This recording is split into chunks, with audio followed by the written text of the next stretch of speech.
Lecture sur le fil. Sur le fil du discours, de l'actualité littéraire, aussi bien du funambule. Des spécialistes de l'analyse du discours littéraire présentent une œuvre de l'actualité littéraire et déroulent, pour le partager, le fil de leurs idées.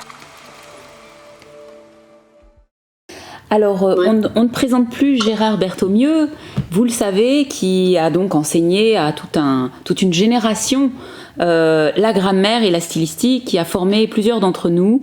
Donc c'est à lui qu'on doit notre propre expertise, expérience et surtout amour de ces matières-là. Et puis, on ne présente plus Gérard Berthaumieux pour aussi le spécialiste de Giono qu'il est. Et aujourd'hui, c'est en tant que grand spécialiste et grand amateur, peut-être, pourrais-je dire, de poésie contemporaine, que nous l'accueillons. Il va donc nous parler du dernier recueil posthume d'Antoine Aymaz qui s'appelle R. Et donc, nous allons l'écouter. C'est à toi, Gérard. Voilà, donc bonjour à tous, ou rebonjour à tous. Donc vous avez sur l'exemplier la première page comporte le plan de l'intervention et les deux dernières comportent le corpus que je puiserai pour l'analyse. Donc page 1 le plan, page 2 et 3 le corpus. Alors c'est en fait du titre que je vais vous parler. Et il pourrait nous occuper des heures et des heures et des heures. Il est la parfaite illustration de ce que j'ai mis en épigraphe, qui est dans Cuisine, le recueil de notes de Aymaz. Parvenir à être dense avec rien, quand on utilise peu de mots, il faut que chacun pèse une tonne. Dire que R pèse une tonne, c'est un euphémisme, c'est un mot dont la puissance sémantique est absolument considérable et à peu près infinie. Alors, ce qui est intéressant, c'est que justement, il dit peu de mots, mais il faut jouer là-dessus, c'est aussi un mot de peu. Parce que ce qui est spectaculaire, c'est que plus le mot est en général court, et plus son pouvoir sémantique chez Aymaz est décuplé. C'est un quasi-monosyllabe, dirons-nous. Et parmi les suggestions possibles, je brûle une cartouche tout de suite qu'on va faire, n'oubliez pas que R est aussi tout simplement la transcription phonographique de la consonne R. Autrement dit, consciemment ou inconsciemment, c'est un mot qui est encore plus réduit que ne le veut son apparence. Et puis en plus, je brûle la deuxième cartouche, R est une consonne continue, c'est-à-dire, vous le savez, une consonne dont l'émission d'air va se prolongeant, elle ne s'arrête pas d'un coup. Autrement dit, R est une consonne qui court sur son air. Et le principe du souffle et de l'air, vous allez le voir, joue un rôle absolument essentiel. C'est un symbolisme extraordinaire. Alors, pour la première partie, donc historique et portée du titre, je vais rapidement dresser l'état des lieux de ce recueil, en commençant par le fait qu'il est un recueil posthume, qu'en quelque sorte on n'attendait pas. Alors, il est paru à l'automne dernier. Je vous rappelle qu'Aymaz est mort en 2019, en mars 2019. Il souffrait d'un cancer depuis déjà d'assez longues années. Alors, il y a en fait deux recueils qui vont de pair, qui sont des recueils parallèles à sa maladie et à sa mort. C'est Limites, qui est l'avant-dernier recueil, et donc R, qui est maintenant le dernier recueil posthume. Alors, ils ont un point commun, ces deux recueils, que n'ont pas nécessairement tous les recueils antécédents, et c'est surtout vrai pour le second. Je ne sais pas si le titre vous parlera, mais j'ai dit dans l'exemplier, dans le plan, le journal de combat d'un poète diariste. J'ai même failli mettre le journal d'agonie en jouant sur l'étymologie d'agonie, ça veut dire combat, et là en l'occurrence c'est un combat contre la mort. Alors, très curieusement, chose qu'il a toujours faite, Aymaz date très précisément ses poèmes, n'est-ce pas, à la fin ou au début, il marque le jour, le mois et l'année. Et avec le dernier, avec R, il le fait systématiquement. Autrement dit, c'est vraiment une chronique quotidienne de ses émois, de ses angoisses, de ses joies, face à l'angoisse de la maladie, face au spectacle que lui offre le quotidien, etc. C'est véritablement un journal. Et le volume répète donc à peu près le même scénario, qui au quotidien se reproduit, avec une césure fondamentale qui est le crépuscule du soir. En amont de ce crépuscule, il y a le spectacle du jour, qui est soit tentant, parce que le spectacle de la mer, par exemple, l'inspire poétiquement, soit très angoissant parce qu'il rejette toute la civilisation contemporaine. Et au-delà, il y a bien entendu la nuit, avec, une fois passé le crépuscule, avec là aussi ou ses trouvailles poétiques qu'il inspire, ou ses angoisses. Alors vous notez dès à présent que le comportement du diariste est fondamentalement ambivalent. Il ne cesse d'errer dans sa relation entre ce qu'il attire et qui est très positif et ce qu'il redoute et qui est négatif. Et sans arrêt, il va de l'un à l'autre. On en verra des exemples précis. Alors, s'ouvrent petit à petit des perspectives du titre, bien entendu.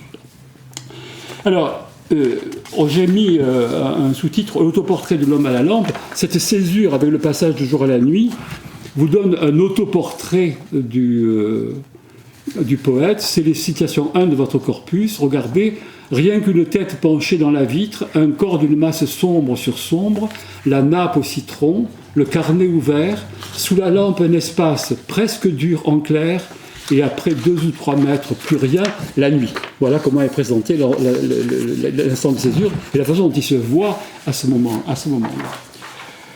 Alors, voici donc pour, grosso modo, le profit du recueil, on verra en détail tout à l'heure. Je passe à ce qui pourrait être un problème, avec le 1.1.3, le post-scriptum d'Anne-Sophie Petit-Emtaz, face à Seul. Alors, c'est la veuve de Emaz. C'est pas une faute de frappe, hein, j'ai mis Petit-Emtaz. En réalité, c'est une réécriture. Je n'ai pas réussi, je ne suis pas suffisamment intime du milieu, je n'ai pas réussi à savoir la raison de cette modification orthographique. Mais ce n'est pas une faute de frappe, hein, c'est bien Petit étant son nom de naissance. Alors, c'est un recueil posthume, c'est-à-dire qu'on pouvait penser que Limite était le dernier, et il apparaît contre toute attente en l'automne dernier. Et il y a dans le recueil un post-scriptum de sa veuve, c'est le numéro 2 de votre corpus, je vous le lis, vous allez voir d'où vient le problème. Au final, seul le titre avait été arrêté. Il existait au départ 3, voire 4 titres provisoires, étaient là, parce que c'est effectivement, le recueil a été écrit entre juillet et septembre 2018, était là, reste, R, et vous voyez, entre parenthèses, il y a S. Je vous demande de retenir l'S de R, vous verrez que ça nous resservira tout à l'heure. R est bien celui qui a été retenu. C'est la deuxième version du texte que nous découvrons, la deuxième. À l'exception de la fin, c'est-à-dire à peu près même pas le 10e du recueil total. À partir du poème du 13 septembre 2018, de nouvelles pages non corrigées viennent s'ajouter à ce qui a été remanié une première fois. Dégrossir, puis menuiser, comme le disait Antoine Emaz, et en dehors de quelques ajouts, c'est bien l'essentiel de cette relecture consistant ici à supprimer du texte. La première version comptait environ 220 pages, il n'en reste que 150.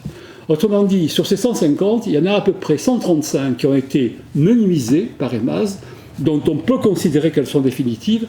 Reste une quinzaine de séquences poétiques qui n'ont pas été relues et corrigées par Emaz. Alors le problème est de savoir si on peut les traiter à l'égal des autres et s'il n'y a pas des inaboutissements qui peuvent être gênants pour l'analyse stylistique. Alors mon avis est que non, je vais vous le montrer rapidement avec un exemple. Il y a 2 raisons qui plaident en faveur, ce que j'ai appelé en faveur d'une investigation assurée. Il y a 2 techniques que Emaz n'a pas cessé de pratiquer et qui se retrouvent y compris dans cette partie non corrigée. C'est ce qu'il appelait lui-même les transversales d'écho. Alors dans votre citation, dans votre corpus, c'est la citation 3. Le poème, dit-il, le plus simple, fonctionne autant de manière linéaire que par de multiples transversales d'écho, de renvoi, de résonance. Alors c'est un fait poétique qui dépasse largement Emaz, mais Emaz a une manière très très particulière de le pratiquer. Alors regardez, dans le corpus, l'exemple qui suit, c'est la section 4. Je vous ai mis 2 poèmes. Celui de droite fait partie de, si je puis dire, la partie menuisée du recueil. En revanche, le gauche, qui fait froid dans le dos, est le dernier poème du recueil. Alors je vous le lis. D'abord, je vais le dire après. Pas sûr que tout ça parle encore, c'est vraiment infra. Alors, infra est un mot très propre à Emaz, c'est-à-dire c'est au-dessous de tout ce que l'on peut esthétiquement juger.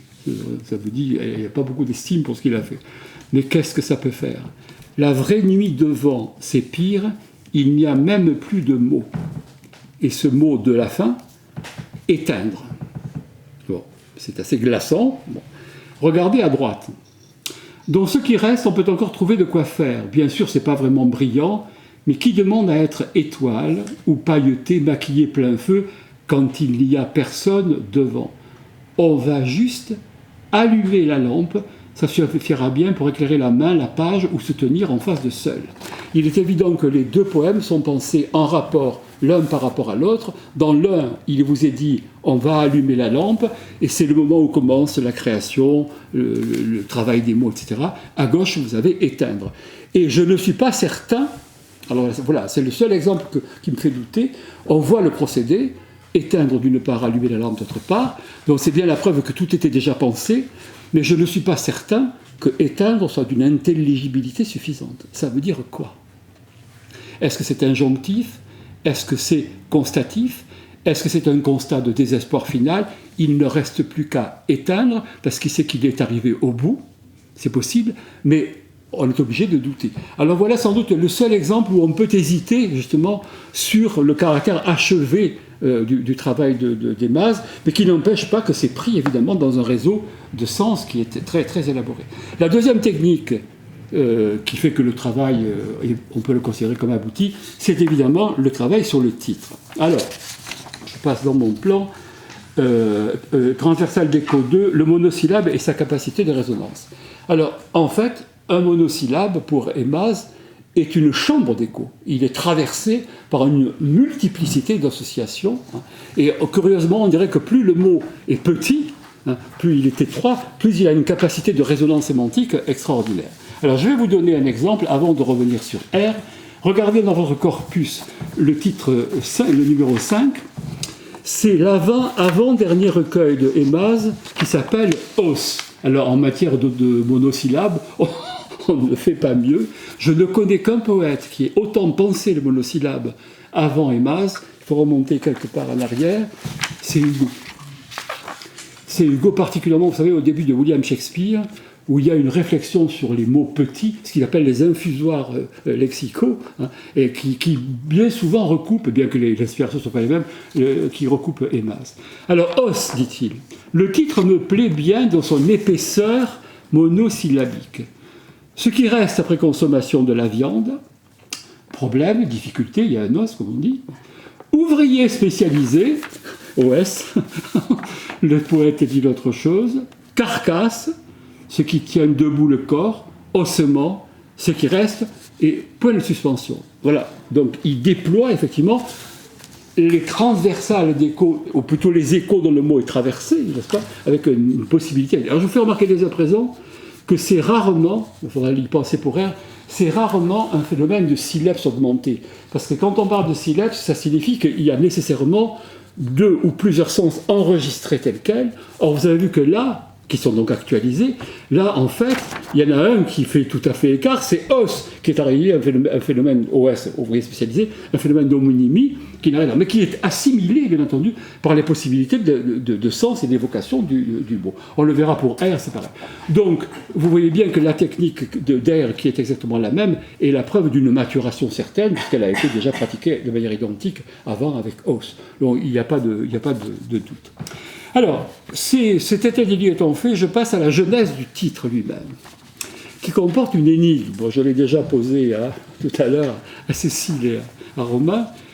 On peut la résoudre, mais en fait, c'est un petit peu bizarre. Alors, premièrement, je passe au plan, les occurrences précédentes de R. Il y en a deux qui ont précédé de peu l'élaboration du recueil. C'est tout d'abord un recueil de notes qui s'appelle Planche, sur son dernier recueil de notes, et c'est le dernier article du recueil de notes. Il écrit ceci, R, c'est la citation 7 de votre corpus, mot que j'aime bien, écho avec R, errer, trois sens, j'ignorais le troisième. 1. Manière d'avancer, de marcher, allure, train, vitesse.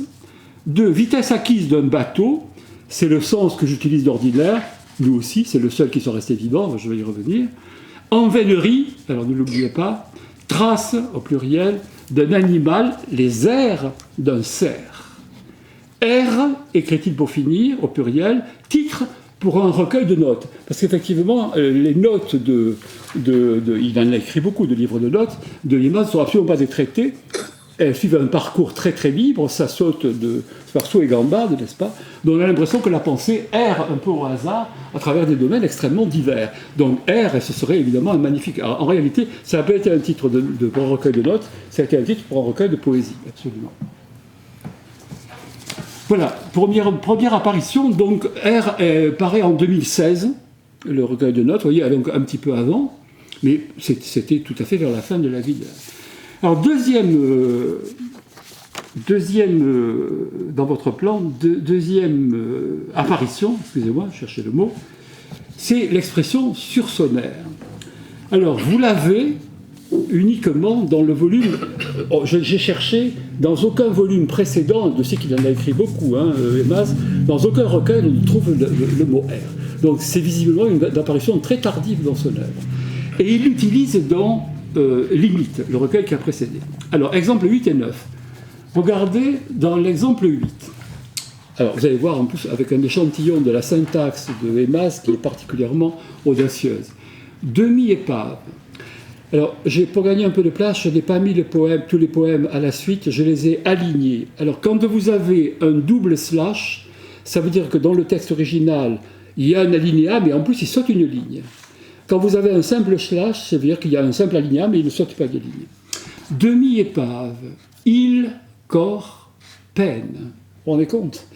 Avec une apposition à un régime, à un pronom non prédicatif, ce qui est absolument impossible, et un effet de tmèse impressionnant entre le sujet critique et le verbe. Il, corps, peine. On le laisse dériver, moitié radeau, moitié épave, sur un vivre qui va sans trop rien dire. Alors, il n'y a pas le mot R, mais l'idée d'un mouvement où un objet passif se laisse emporter par une pulsion qui va décroissant, c'est exactement le principe de l'air. Sur son air, le bateau continue à avancer en raison de sa pulsion première. Et alors, surtout l'exemple 9, le voici, fin de course, on va quand même, sans bien savoir où, contre qui, contre quoi, malgré quel frein on bouge, ou sur quel air. Alors, on bouge sur son air, autrement dit, le corps malade continue à avancer en fonction d'une pulsion première qu'il a eue jadis, mais qu'il n'a plus, et qui petit à petit meurt. Donc voilà quel est, si vous voulez, l'élément central du recueil. Alors voici pour les deux sens. Reste l'énigme, j'y viens. Alors j'ai mis un paradoxe, le 1 de 2 sur le plan. Alors tenez-vous bien, je vous ai dit déjà que ce mot était tout un monde. Alors, il y a quelque chose de bizarre, c'est que pas une seule fois, j'ai recompté 2 fois, pas une seule fois, le mot est employé dans le corps du recueil. Autrement dit, il est assez puissant pour servir de titre, mais pourquoi l'a-t-il oblitéré dans le recueil? Alors, je vous avance 2 raisons, vous en aurez peut-être d'autres à la lecture. Il y en a une qui vous est expliquée un peu déjà par la citation de votre corpus, qui est le numéro, que je ne me trompe pas, excusez-moi, je cherche. Voilà, numéro 10 de votre corpus. Il écrit ceci. Pas d'argot dans mes poèmes, un langage courant, voire familier, qui me convient parce que normal, habituel, en même temps qu'il est rugueux et porteur de couches de possibles, tout en restant très proche.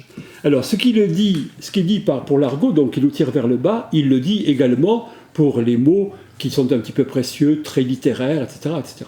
Alors, je crois que la première raison est là, c'est qu'en réalité, il aurait employé R dans le recueil, à l'intérieur du recueil, dans n'importe quel poème, obligatoirement, l'emploi aurait été détonnant. Parce que le mot R est un mot qui est marqué comme archaïque, comme très littéraire, comme assez précieux, il fait partie d'un registre soutenu. Autrement dit, c'était un coup de pistolet au milieu du concert. On aurait obligatoirement senti un écart considérable. Donc vous le verrez, on verra des passages où il aurait pu être tout à l'heure, mais il n'apparaît jamais. Donc c'est un phénomène de compatibilité stylistique au sens premier, c'est-à-dire le problème des registres. Bon. Vous voyez à quel point d'ailleurs il est conscient de son travail sur la langue, c'est impressionnant. Donc ça c'est une première raison. Alors pourquoi est-il en plus absent? Bon, mais ça c'est la raison qui va nous permettre de transiter à la suite. C'est qu'en réalité, le mot ainsi occupe une situation de surplomb, quand il n'est que dans le titre. Autrement dit, c'est un moyen idéal pour lui, à la fois de rassembler et de densifier toutes les possibilités que le texte va développer.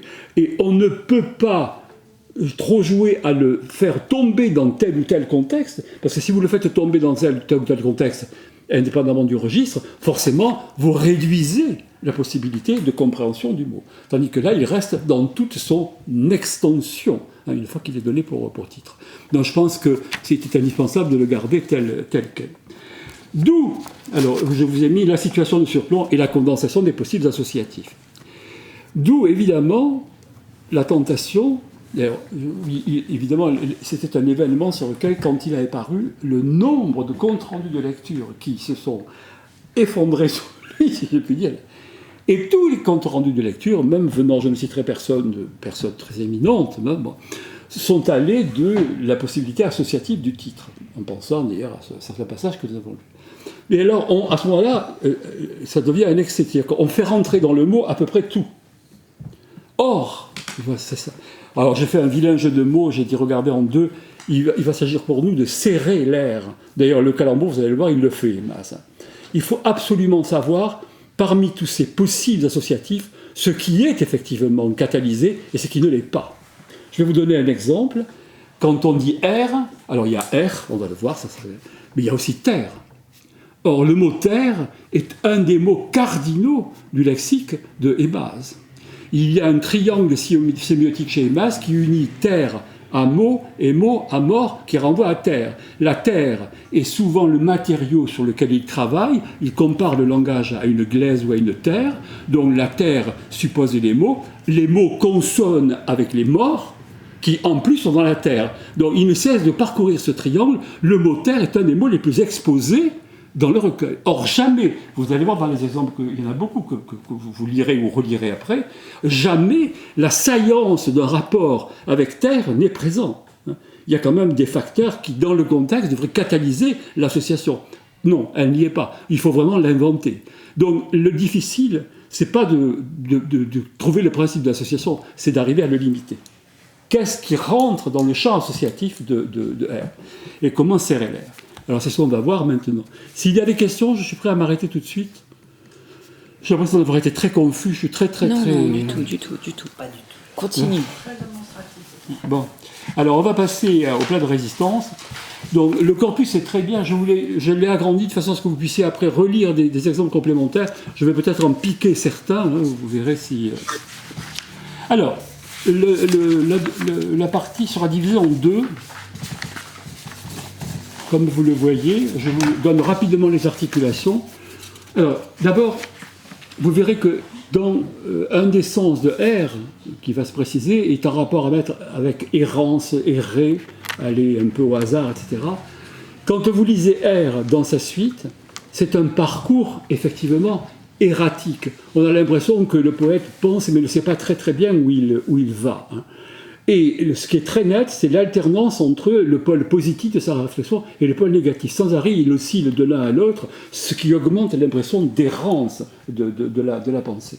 Alors, pour essayer de fixer ce phénomène d'hésitation, d'incertitude, pour les amateurs de dialogisme, il y a un phénomène d'intradialogisme qui est très puissant chez lui. Il faut commencer par le 2.1, ce que j'appelais la quête de la saisie et l'intermittence du mot. Alors, très brièvement, je vais pas être modeste là, je vous signale, vous le savez peut-être, que dans le numéro 9 de PLS, j'ai fait paraître une étude, c'est le 11 ? Tu es sûr ? Non. Je ne l'ai pas là, mais je suis quasiment sûr que c'est le 11. Bon, enfin, dans un des volumes de PLS, j'ai fait paraître une assez longue étude sur le style de Ebaz.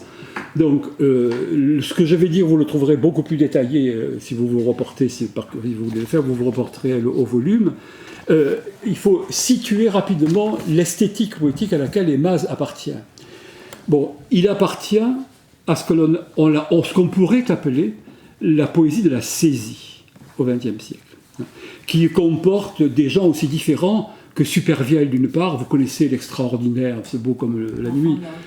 Non, la séquence qui s'appelle Saisie dans Le Forçat innocent, qui est un peu la charte poétique de ce courant de poésie. Alors, ou Reverdy qui est à l'origine du concept de matière-émotion. Alors, ce sont des gens pour lesquels la poésie consiste à pouvoir regarder d'un autre œil le spectacle le plus simple du quotidien, un événement tout à fait en apparence banal, mais d'en sentir l'au-delà en quelque sorte, hein, la capacité de résonance aussi bien tragique que comique, que heureuse, etc., mais aller au-delà donc des apparences. Alors quand ils disent, par exemple, quand Cyprien dit saisir la mort et le bout de la rue, c'est pas le bout de la rue en lui-même, c'est ce que tel spectacle, quel que soit le support sensoriel, est capable de vous évoquer, de remémorer en vous, de vous ébranler. D'où la notion de matière-émotion. La poésie est quelque chose qui, justement, met en branle l'émotion à partir de spectacles apparemment tout à fait ordinaires. Bon, et ça, pour l'ordinaire, il se connaît, Emaz. Et il crase sans arrêt l'ordinaire, justement. Alors, le problème, c'est que cette école de la saisie, je pense que vous en doutez, alors je sais que ça fait up-to-date, comme disent les Anglais, de parler de ça. Mais là, je maintiens mordicus que c'est toujours vivant, ça n'a jamais cessé. La poétique de la saisie a réveillé une problématique cratilienne. Et la problématique cratilienne du XXe siècle, elle est partagée entre un pont critique qui le donne comme étant ludique, donc comme pas sérieux, hein, et c'est bien entendu Giscard Méglose et tous les calembours, la lyris, etc., côté un peu oulipien de cet aspect. Et puis il y a une autre école qui est celle de Supervielle, de Reverdy et de bien d'autres, de Lionel Rey, il n'y a pas si longtemps que ça, qui croit en la capacité de la langue de rendre par la langue, de mettre dans la langue une partie de l'émotion qui a été matériellement ressentie. Autrement dit, à ce moment-là, ça signifie que le mot est capable de rendre, c'est une forme nouvelle de réalisme, de rendre l'émotion telle que nous l'avons ressentie. Donc, si c'est ça, c'est qu'effectivement, il y a une pensée cratilienne. Le langage n'est pas arbitraire. Le langage de la poésie, au moins tel qu'on le travaille, peut arriver à évoquer ce type d'impression. Alors, Emaz est de cela, vous allez le voir, et il y a, si vous regardez même en diagonale le recueil, vous serez frappé, il y a à peu près 150 poèmes, j'ai compté, plus de la moitié comporte au moins une occurrence, et je vous en sais plus, du mot « mot ». Il y a une réflexion métalinguistique et métapoétique sur le mot qui est très, très, très étonnante. Le mot est sans arrêt interrogé. Et alors, le mot, il est pensé, bon, c'est une naïveté jouée, mais il est pensé comme un acteur à part entière. Tantôt il vous aide, tantôt il vous aide pas, tantôt il rend la réalité, tantôt il la rend pas. Et sans arrêt, Emaz revient sur ce jeu. De ce que j'ai appelé les intermittences du mot. Alors, on le verra tout à l'heure, je vais rapidement finir l'étude du plan. On va parcourir très rapidement une série d'à peu près 7 à 8 exemples où j'ai justement reconstitué le parcours errant de l'écrivain dans cette forêt des mots qui tantôt lui sont aimables, tantôt lui sont hostiles. C'est assez curieux de voir comment... D'où l'impression qu'on ne sait plus où on va. À la fin, il est complètement perdu, n'est-ce pas ? Et ça fait partie de son errance, bien entendu. Alors, ça aide beaucoup à comprendre cette dominante entre pôle obscur et pôle lumineux, tristesse et bonheur, qui traverse tout le recueil, et qu'on va détailler à partir du 2-2. Alors, je vous donne rapidement sur le 2-2 et la suite les 3 axes que j'ai retenus. On ira peut-être plus vite. Il y a tout ce qui tourne autour, alors là, elle est active, la consonance entre R et R. Et je me suis permis un horrible calembour, je vous ai marqué sous le 2-2-1, respirer au grand air, parce qu'effectivement, c'est à peu près inévitable, vous allez voir pourquoi. Alors on verra ce que ça signifie. Deuxième partie, c'est airs et l'heure. Alors vous allez voir, j'ai mis là les créatures de l'air. Vous allez voir, on va découvrir des volatiles qui sont des créatures de l'air en principe, et qui vont devenir des créatures de l'air, qui vont être le symbole justement de la pensée quotidienne du poète qui tâtonne un peu dans la nuit, n'est-ce pas, sans très bien savoir où il va. Et enfin, troisième moment, alors là aussi, parmi les centaines de comptes rendus qu'on a proposés, j'ai bien regardé, je me disais, mais c'est pas vrai, j'ai bien la berlue, pas une fois, il n'est noté, pourtant quand même l'œil écoute, depuis Claudel on le sait que l'œil écoute, pas une seule fois il est noté que R est un ambigramme. C'est un palindrome. Il se lit à l'endroit et à l'envers, de droite à gauche et de gauche à droite. Alors, bon, peut-être que ça ne fait rien, c'est un hasard. Hein. Mais peut-être qu'il a aussi prêté un symbole particulier à cette figure. Et je le crois, quand vous allez voir que... Bon, vous le verrez tout à l'heure, comment on peut défendre l'idée que le palindrome est actif, absolument actif. Bon, je reviens rapidement donc, excusez-moi, je vais un peu... J'ai tellement imbibé des masses que je parle comme lui écrit, je vais à tâtons, excusez-moi. Bon, je reviens en arrière, donc on va commencer par la quête de la saisie et les intermittences du mot. Alors, je vous ai mis en 11A, c'est le début du recueil, le premier poème qui est admirable, hein, qui est une sorte de manifeste de compréhension de la saisie. Je trouve que c'est très beau, c'est 3 fois rien, mais c'est magnifiquement rythmé en plus. Le mot comme ce qui reste du geste, du temps pris, ralenti dans un geste, du temps aujourd'hui, un geste a pris le temps très lent. Alors, prendre le temps, il joue sur, comme il fait souvent, il réinvente l'élocution lexicalisée, prendre son temps, là devient se saisir du temps. Alors vous comprenez le principe, le mot a réussi à retrouver par son expression un geste de jadis qu'il restitue. Et alors à ce moment-là, effectivement, il y a une prise, et vous voyez à quoi on aboutit, c'est que c'est mort ou état de victoire. À ce moment-là, on fait une victoire sur le temps, on est capable de restituer par la langue tous les souvenirs, qu'ils soient bons ou qu'ils soient mauvais, qui nous hantent. Donc là, le principe du cratisme de la langue est total. Alors ça, c'est pour la déclaration. Maintenant, vous allez passer à la série 11B jusqu'à 11H. Et vous allez voir que l'attitude face à ce cratinisme est très très variable.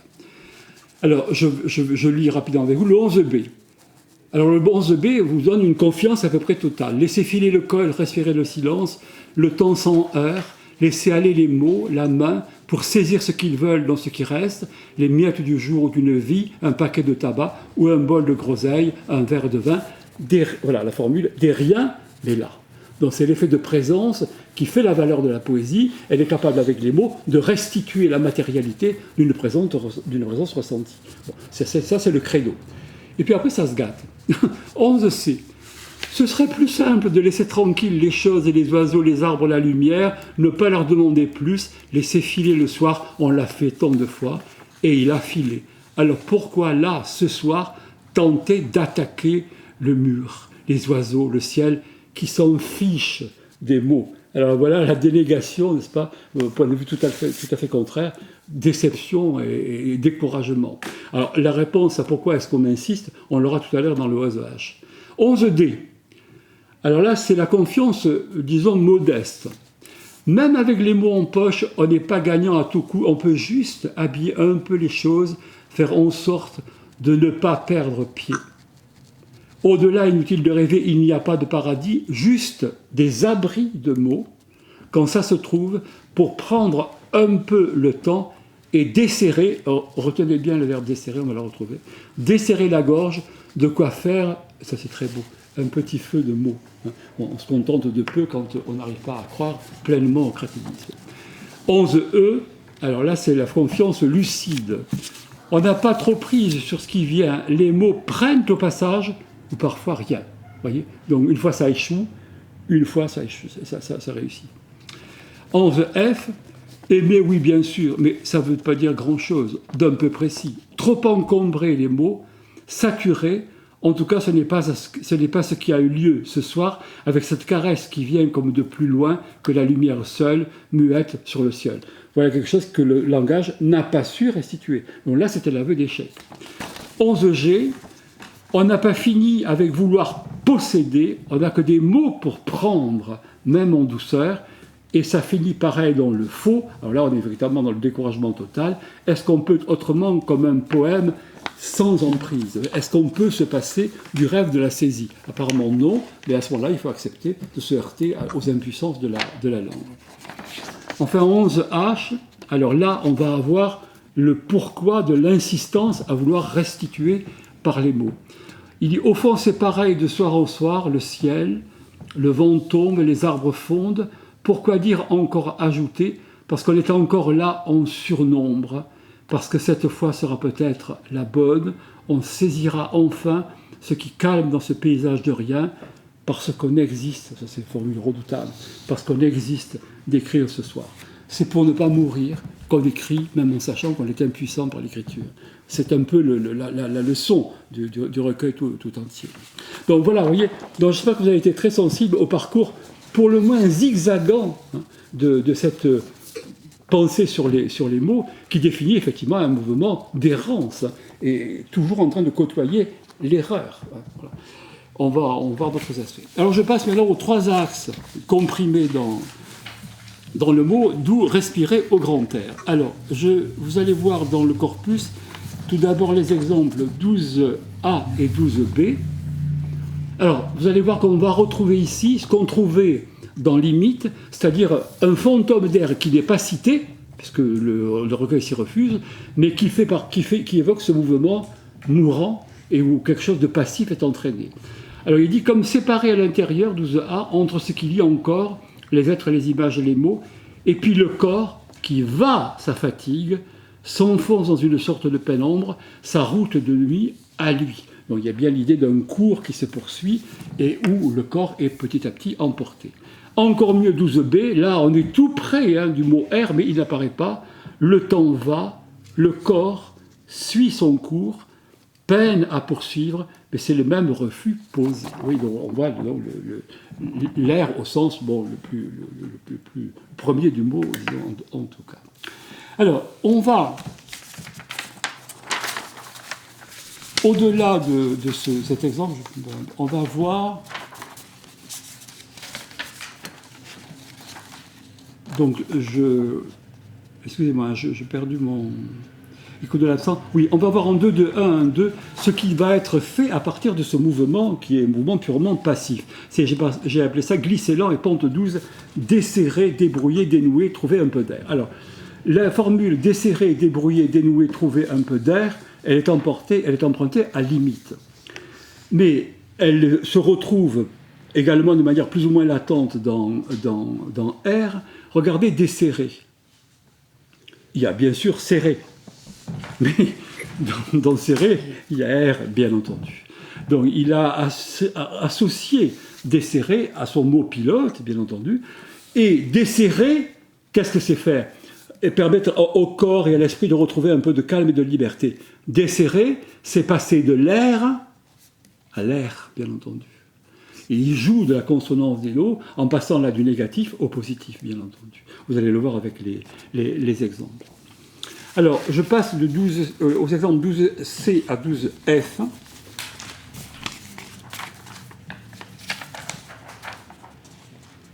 Voilà, je les ai. Alors, en 12C, tout à fait au bas de la...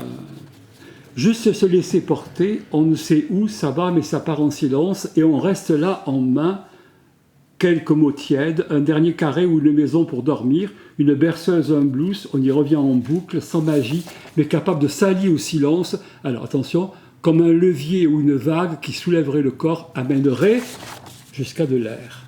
Alors, vous allez voir, toutes les citations sont sur le même patron à peu près, c'est-à-dire qu'on repense le mouvement qui était le mouvement d'un corps à bout de souffle et mourant, on le pense comme une manière d'extase matérielle. Il y a une manière de maîtriser ce mouvement de détente qui nous emporte et qui permet à la fin un mouvement de libération et donc de respiration à nouveau retrouvée. Et c'est là alors qu'est l'axe premier fondamental de cette réinvention sémantique, c'est qu'on pense le passage de R à R. C'est la consonance de R à R qui va jouer. Regardez en 12D, dans le silence, laissez venir seulement l'air, un corps échoué là, respire en vague longue, un cœur ballant sans rien à ajouter. Alors, regardez bien. Bon, ça c'est le summum de la posture extatique qu'il peut connaître. Et là, Emma se permet, ça lui arrive rarement, de retomber dans le maître comté. Quand vous voyez le texte sur la page, ça n'apparaît pas, les alinéas sont beaucoup plus nombreux, mais je vous relis le passage en marquant Dans le silence, laissez venir seulement l'air, trimètre. Un corps échoué là, premier hémistiche, respire en vague longue, deuxième hémistiche. Un cœur ballant, 4, sans rien à ajouter, 6. Autrement dit, 2 alexandrins et un décasyllabe. Alors, c'est vraiment très rare chez lui, mais c'est le signe d'un accord majeur. C'est qu'il a atteint effectivement une extase, l'équilibre parfait, et il retrouve des maîtres comptés, quand il a retrouvé l'équilibre. Alors, 12E, toujours dans le même esprit, bon, vous le lirez pour vous, 12E, regardez par quoi ça finit, c'est on respire, donc c'est toujours le même principe d'un mouvement libérateur, n'est-ce pas, qui permet de se retrouver au grand air. Alors, toujours pendant, même au moment les plus forts d'extase, on a toujours la pointe critique qui réapparaît, les rangs se continuent. Regardez 12F, c'est seul, oui, en même temps, n'importe qui peut prendre le temps pour cette pente douce, ou bien ce n'est peut-être que, alors voilà, mirage, l'heure, qui est très près d'air, on va y revenir, illusion stupide, fatigue, ombre chinoise des arbres, petit théâtre de mots, voilà le critique des mots à nouveau, un peu grimé pour masquer leur vieillerie essoufflée, qu'importe, il y a cette descente lente et le soir et la nuit, c'est sûr. Donc tant pis pour les mots, mais qu'au moins je me laisse aller à cet abandon heureux, bien entendu. Voilà donc pour le premier. Alors, deuxième axe, excusez-moi, je bouscule un peu le... Je prends le deuxième volet après l'air. Je cherche bon, voilà, c'est le titre « Créature de l'air aux traces erratiques ». Alors, on va prendre la série 13. Vous allez voir, les poèmes 13A, les poèmes sont aussi comme des traces de pattes de mouettes sur le sable, sans sens, juste des traces de vivants cherchant quoi vivre. Bon, mais je crois que ce serait à garder absolument pour la compréhension du mot air. Hein. Ça, ce sont les airs du cerf qui sont adaptés, hein, mais à des mouettes, à des créatures de l'air, comme je les ai indiqué. C'est le symbole, effectivement, du trajet que le poète, poème après poème, fait, et qui est un trajet absolument aberrant, hein, dans ses zigzags et son absence de continuité. Donc, c'est un autre aspect du mot air. Alors, vous verrez au-dessous, je ne lis pas le 13b, ce serait trop long. Hein. Vous verrez, c'est un très beau texte, et à la fin, on voit se multiplier les changements d'opinion. Regardez juste, bon, le passage est très heureux, et à la fin, il dit quelque chose qui repère un peu, et dit « c'est rien qui s'est passé ». Et brusquement, non, il ne s'est rien passé. Mais il ajoute, mais si simple, pas si simple, puisque laissant derrière lui une traîne très strandette, qui reste, on peut dire, rien dans l'œil et la main, ça s'est passé quand même. Alors, ça s'est passé ou ça s'est pas passé? Où est l'erreur? Et on erre entre vérité et erreur, on ne sait pas où est. Toujours le même phénomène de pilotage un peu fou entre les deux. Alors, en revanche, lorsque l'accord avec la langue ou avec le monde est parfait, vous allez voir le mot qu'on va retrouver, je lis 13C. L'après-midi, l'été, l'intensité du bleu et la torpeur de l'air, on reste longtemps à regarder ce qui ne bouge pas, alors que les mouettes, elles font que bouger. Hein. La vie douce, on la retient mal dans les mots, parce que rien ne semble passer. Moment qui ne demande pas de plus loin ailleurs, au-delà, comme, alors faites attention à l'expression, comme repliés en boule sur le même, ici plein suffisant, et tant que ça dure, on ne bouge pas, de peur de bouger quelque chose. À la lumière de l'après-midi, c'est sans erreur. Alors, sans erreur, on n'a pas besoin de bouger. Dès qu'on bouge, on erre, on retombe dans l'erreur. Vous voyez comment se construit le système? Les mots s'enchaînent très très bien. Tout ça de tomber juste et pouvoir rester ainsi. Simple, la vie douce, le corps se détend, même le mal se tait, l'été flotte autour, retenez bien le autour, un long silence bleu comme un effacement des ardoises. C'est magnifique, l'effacement des ardoises. Et ce n'est pas se perdre que s'effacer. Donc voilà, là aussi, vous voyez, toujours pareil, on retrouve les deux aspects, le positif et le négatif. Enfin, je cavale, je sais où je vais, mais j'y vais mal. Le troisième moment, c'est le fameux palindrome. Le R qui se lit à l'endroit et à l'envers. Alors, les exemples sont réunis sous... la série 14. Alors, quand il cherche son bien-être, à se protéger, on voit souvent le poète employer l'expression se mettre en boule, se replier, etc., sur soi-même. Alors, en 14a, regardez, vous l'avez, moment qui ne demande pas de plus loin, ailleurs, au-delà, comme replier en boule. Alors, que fait le mot air? Bien, il se commence et il se finit en boucle. Autrement dit, il se met en boule. Autrement dit, il est l'image, au moins en apparence, d'une protection ou au moins d'une recherche de protection. Et si je vous lis la suite, vous allez voir quelle est la finalité de la chose. Fondre, se fondre, dans quoi exactement on ne sait pas. Le paysage, la lumière, le vent faible, le haut des arbres, tous ces verts, et le ciel, le sable, l'herbe jaune, les fleurs, se perdre dans l'autour. Qu'il n'y ait plus rien au centre ou devant, même plus un paysage, tel arbre, telle fleur diluée loin, pensée repliée dans la bulle du soir. Alors, la bulle du soir va en même temps que l'autour. Et ce mouvement de l'autour, vous dit bien ce que ça veut dire, c'est-à-dire qu'on supprime toute forme de représentation de quelque chose qui serait unidimensionnel et linéaire, c'est-à-dire le temps. La forme en spirale, en volute, en boucle est quelque chose qui nie, bien entendu, le temps, et si ça nie le temps, ça nie la dégradation et ça nie la mort, bien entendu. Donc c'est le phénomène de rotation. Alors, vous regardez dans 14e, même chose, vous retrouvez l'été, le soir, cet abandon, le temps évasé ne se ressemble plus, le présent fait le vide, ne laisse que l'autour. Parce qu'on n'est pas sur un fil, on ne suit pas le temps qui passe, on bloque tout sous le tour. Vous allez trouver ce boule dans toutes les citations. Alors, en revanche, là aussi, par rapport au côté extrêmement heureux de la chose, vous avez le côté angoissant. C'est-à-dire que, finalement, qu'est-ce que c'est que R? C'est bien se mettre en boule, mais c'est peut-être aussi, quand on reste comme ça, figé dans le face-à-face, une impasse.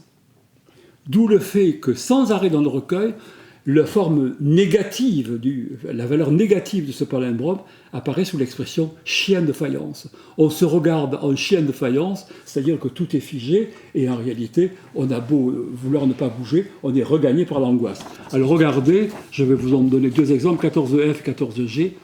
On n'a rien à inscrire, alors on retombe dans le noir, hein. On n'a rien à inscrire ce soir au tableau noir sur fond noir. La nuit reste sur elle-même en boule. Vous voyez que ce n'est pas uniquement heureux, hein, le phénomène de repli.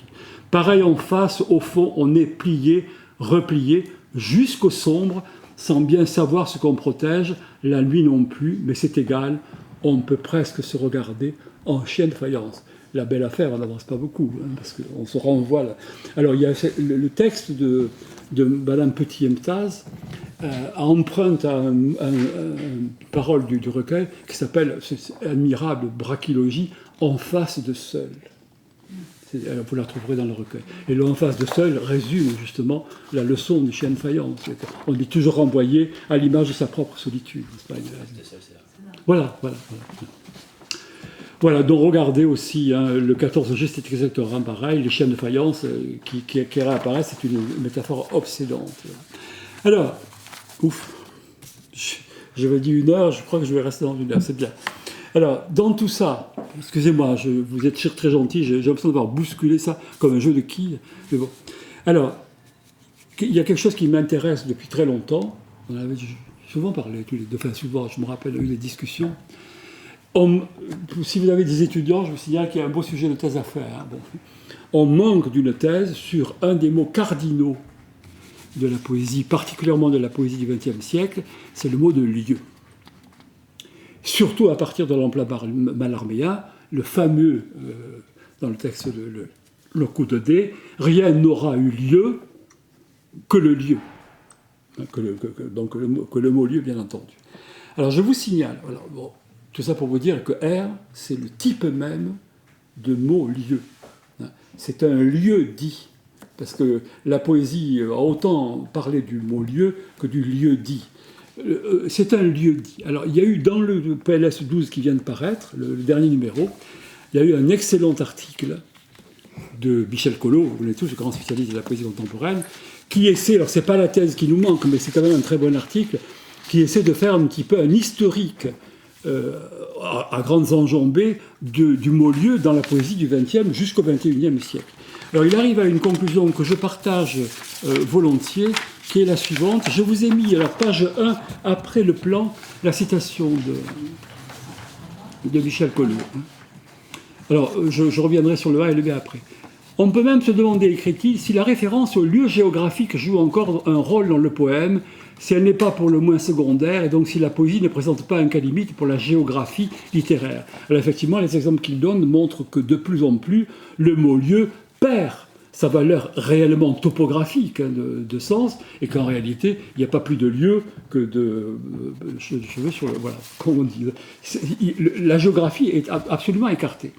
Alors, qu'à limite de la géographie littéraire, notamment la poésie moderne, dont le lieu apparaît souvent abstrait et indéterminé, pensez à certaines poésies de Jacques Côté notamment, comme celui qu'évoque Mallarmé à la fin de son coup de dé, rien n'aura eu lieu que le lieu, c'est-à-dire le mot lieu créé par la poésie elle-même. On peut se demander si un tel lieu a encore un rapport quelconque avec la géographie. Eh bien, évidemment que non. Et alors, je pense, c'est le seul réserve que j'émettrais à l'égard de l'article de Collot, je pense que pour approcher le mot lieu, il faut impérativement remettre en piste la fameuse opposition philosophique entre le réalisme et le nominalisme. Peu importe que le mot lieu puisse évoquer quelque chose comme un lieu.